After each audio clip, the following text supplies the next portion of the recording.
Well, Noah Gragson just blew up the 2024 NASCAR silly season, but at the same time, there is a bunch of unknowns besides Noah Gragson. The obvious question is, will Noah Gragson be back in the Cup Series next year? If so, where will he be? He has money behind him, so it is possible he could end up in Cup very soon. Plus, where is the other wild card, SVG, going in 2024? Yes, that's still on the table. And what has already been confirmed and what still needs to be confirmed? Let's break it all down today on Shifting Gears.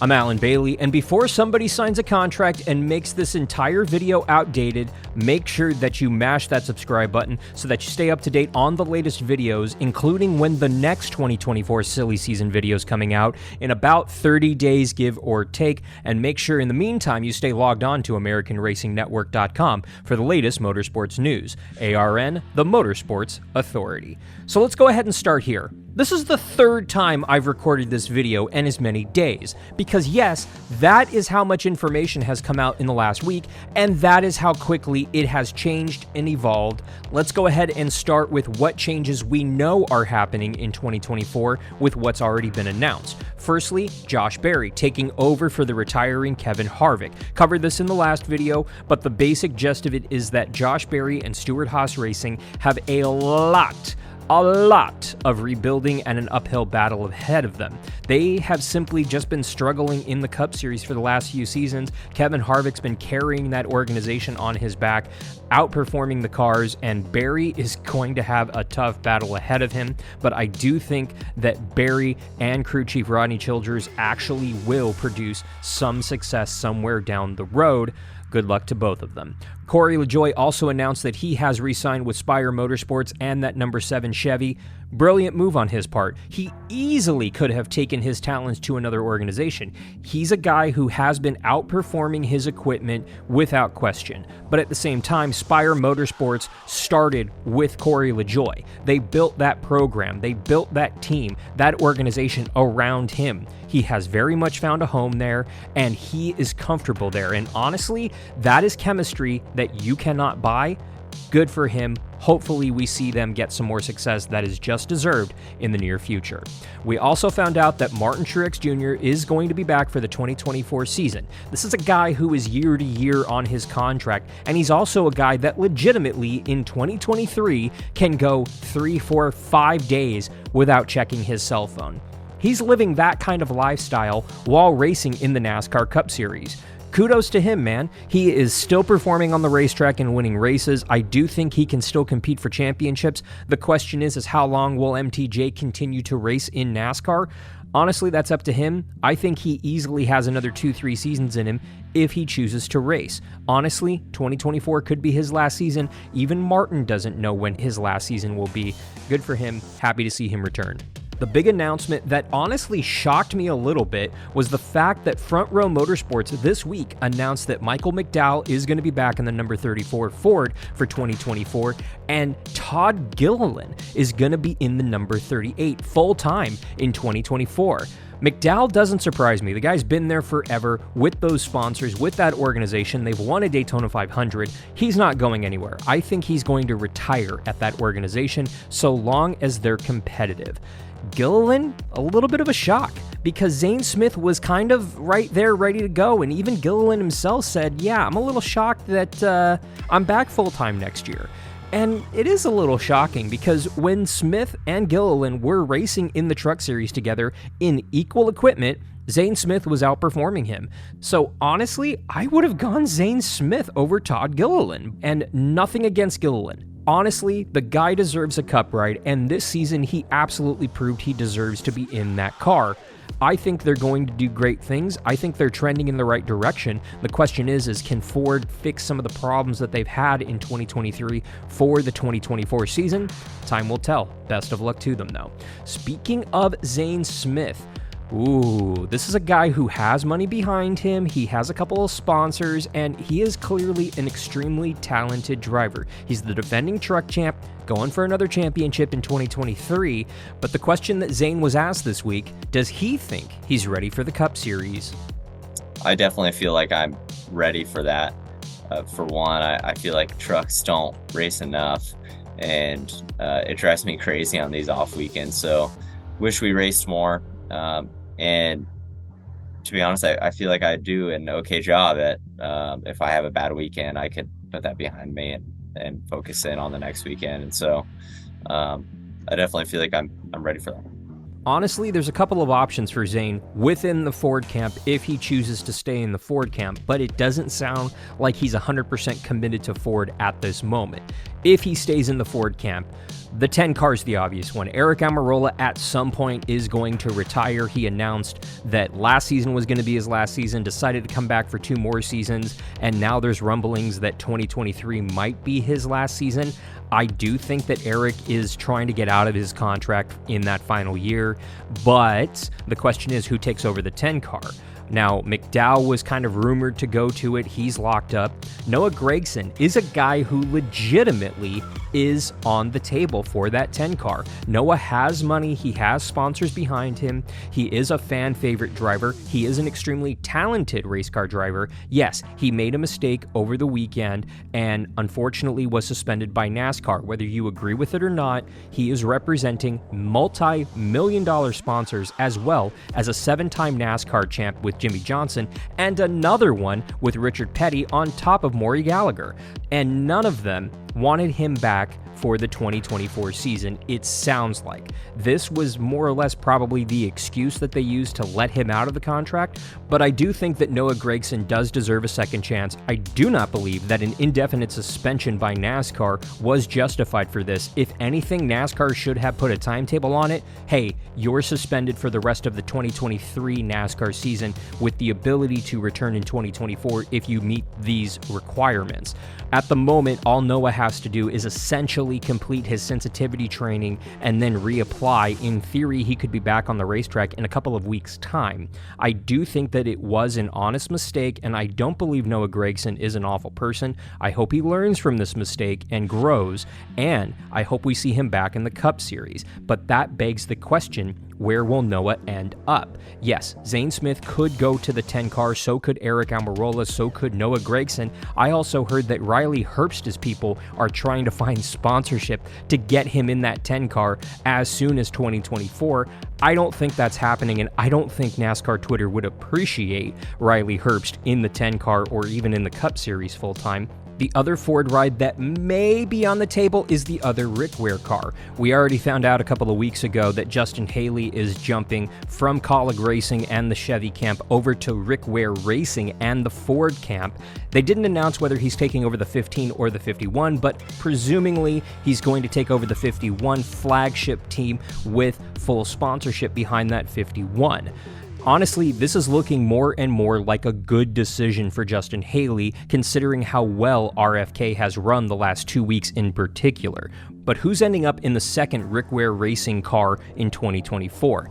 It could continue to be a rotation of drivers, but it seems like they're trying to get better talent over there at Rick Ware. Nothing against the current drivers, but they went from getting Brendan Pools and JJ Yaley's to getting Daytona 500 champs with Ryan Newman driving the cars. They're clearly trying to get that program turned around. They want to be more competitive. They've aligned with RFK. I do think that there is potential for that team to be semi-competitive in the near future. I think Justin Haley's part of that. I think Haley is setting himself up to potentially be a third RFK driver somewhere down the line, or even way down the line, take over for a retiring Brad Keselowski, because that is coming at some point in the future. But with all of that in mind, that 15 car is available. Noah Gragson is definitely on that table. Riley Herbst on a part-time or full-time schedule is also on the table, but so is Zane Smith.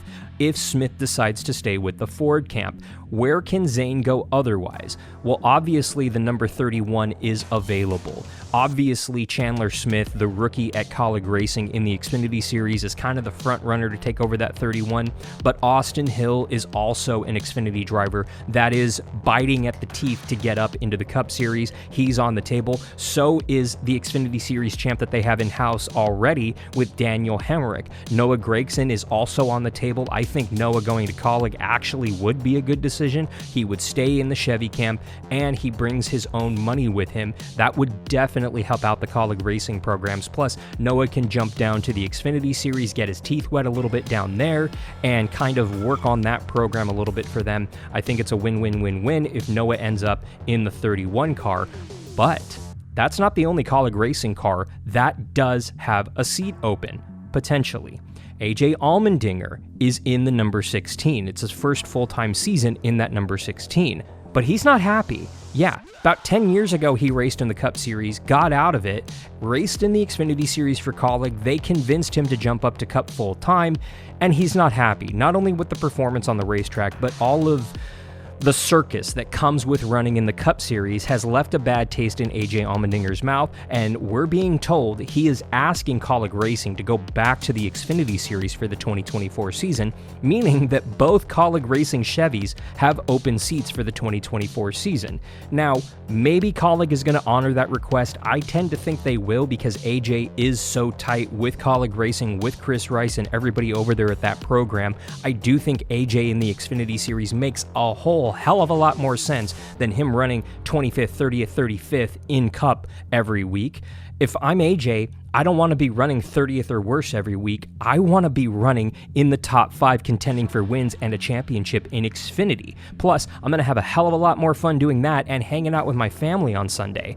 I hope AJ ends up in Xfinity next year for his own mental health and well-being and his family time. And I hope that we see somebody exciting take over the 16 and the 31. But clearly, Kaulig Racing has 2 open seats for the 2024 season. Now, the obvious seat that is still open is the number 42. It was Noah Gragson's, but we were hearing he wasn't meeting expectations, and that with that team becoming a Toyota team next year, with Legacy switching to Toyota from Chevy, John Hunter Nemechek is the guy that is on tap to take over that car. And if I'm being blunt, this is the opportunity John Hunter Nemechek has been waiting for. He raced in Cup in the number 38 for a season, didn't have the best time, decided to go down to the Truck Series to run for Kyle Busch Motorsports and Toyota with the idea of I'm going to revitalize my career and eventually work my way from Trucks to Xfinity and then from Xfinity to Cup, with the thought process of taking over one of the Joe Gibbs Racing Toyotas once either Martin Truex Jr. or Denny Hamlin retired. Honestly, that's paying off a little sooner than I think he thought it was going to pay off. He ran a bunch of seasons in the trucks. He's in his first full-time season in the Xfinity Series for Joe Gibbs Racing, and he's setting the world on fire, probably en route to at least contend for a championship at the end of the year at Phoenix. But where will he end up in 2024? I think because he does have some of that Toyota money behind him, that the 42 is the obvious choice, because they need somebody in that car who is talented, who has some Cup experience, who is going to bring some money, and John Hunter Nemechek fits all of those boxes. Plus, if I'm John Hunter Nemechek, I'm going up into the Cup Series with Toyota, who's had my back for the last few years. I've paid my dues with them. They're going to take care of me. Plus, I'm going to be racing for Jimmy Johnson at Legacy Motor Club and Richard Petty and Maury Gallagher. Yes, please. That's a dream situation for John Hunter Nemechek. He is absolutely ready for Cup, and I expect him to be in that number 42 Toyota next year. I don't think he's going to be in it this season because I don't think Toyota wants to see Hunter Nemechek in a Chevy this year, but it does make sense for him to make some Cup starts in some capacity. Now, there's 2 more cars that are technically open. One of them is Harrison Burton in the number 21 Ford at the Wood Brothers. Now, a lot of people were saying Harrison's coming back for 2024. I'm hearing Zane Smith is putting pressure on that 21 situation. Now, if I'm Ford, Burton, Smith. Honestly, it's almost a coin toss, but I think Zane Smith has a little bit more skill than Harrison Burton at this moment. The only good thing about Harrison Burton being in that car is the fact that he has a couple of years of experience in this next gen, where Zane Smith does not. And for that alone, I'm staying with Burton. I do think Smith has other opportunities. I have a feeling he's staying at the Ford camp, but I could easily see him jumping to Toyota or to Chevy, whether that's at Kaulig, whether that's at the 42, I don't know. we're going to have to honestly wait and see. The other Spire Motorsports car of Ty Dillon and the number 77 Chevy is still an open question. Ty Dillon's in there right now, being told he's probably not going to be there next year. Carson Hocevar is the guy who is definitely on the hot seat to take over that car. He actually did a really good job until they had a parts failure at Nashville, and I think that the team saw that, and I think that they want somebody younger who has more potential than Dillon. Dillon was kind of the guy, oh yeah, sure, let's go with this. And Hocevar definitely feels like somebody who can at least be as good as LaJoie given time to develop in the Cup Series. And I think that LaJoie and Hocevar will actually push each other and make each other better on the racetrack. So I do want to see that combination happen, because I do think that both these drivers together will shine at Spire, and I hope that Hocevar gets the shot in the 77. No offense to Ty Dillon. Now, the biggest wild card that I'm talking about last on purpose, SVG. Where is he going to end up in 2024? Obviously, Trackhouse is where he wants to be. He is the most comfortable at Trackhouse. He likes what they have going on, and that's where he wants to be. But the question is, where's the funding coming from? I do think that SVG is going to bring some big name sponsors. The fact that Trackhouse just signed Busch Beer, meaning that some of the sponsors from the one car can be cleared out to the 99 and to the 91 or 98, whatever number SVG goes with. However, I think that they still need to find a little bit more sponsorship, and there's one gigantic glaring issue with Trackhouse right now. There's no third charter over there. The question is, where will a third charter come from? I don't know. Maybe Rick Ware can give up the number 15 charter, maybe, if they want to consolidate to a single car organization and really lean into the RFK connection. But honestly, I don't know if they're going to find a charter. This is the big problem. This is the big question. And even SVG was asked which series he thinks he's going to end up in. He doesn't seem that certain. I don't have a firm idea yet. It would be good to do more Cup races. I think the difference between the Cup car and the Xfinity is quite a large gap in the way the car drives. So it would be good to do more Cup races. They're very relevant to where obviously I want to end up in the Cup Series, but I think you got to pay your dues. Like, it's such a big learning curve, all the oval stuff, and especially the super speedways. It looks like a whole different type of racing that I've never done before. So yeah, it's going to take me a lot of time to learn, and I got to do as much racing as I can and work back up through the classes, probably to make sure I'm comfortable and understand the oval racing world. The guy is making his first truck start this weekend in Indianapolis at IRP, and I do think that he's going to get a little bit of a wake-up call out there. He's a guy who's not afraid to send it. There's no question about that. And the real question is how quickly will he pick up the oval stuff? We'll have to wait and see, but if Trackhouse doesn't work out, where is he going to end up? Honestly, kind of dealer's choice. He could end up at the 10 car if he brings some money. He could end up at the 16 or the 31. I don't know necessarily if the 21 is an option for him that he's comfortable with. I don't think so. He could end up at Legacy with Toyota, honestly. I don't see him landing anywhere besides Trackhouse. I think that's 100% where he wants to be. Even if it's a partial Cup schedule, I think that that's where he will end up in 2024. But I want to hear from you. Where do you think SVG will end up in the 2024 season? What do you think his 2024 NASCAR season will look like? The big question is, where do you think Noah Gragson will end up in 2024, or if he'll be in Cup at all? Let me know in the comments down below. And while you're there, mash that subscribe button so that you get the notification when the next 2024 NASCAR silly season video comes out around the beginning of September, depending on what news breaks between now and then. In the meantime, though, make sure that you stay logged on to AmericanRacingNetwork.com for the latest motorsports news. ARN, the Motorsports Authority. Thank you so much for watching. For Shifting Gears, I'm Alan Bailey. We'll see you at the track.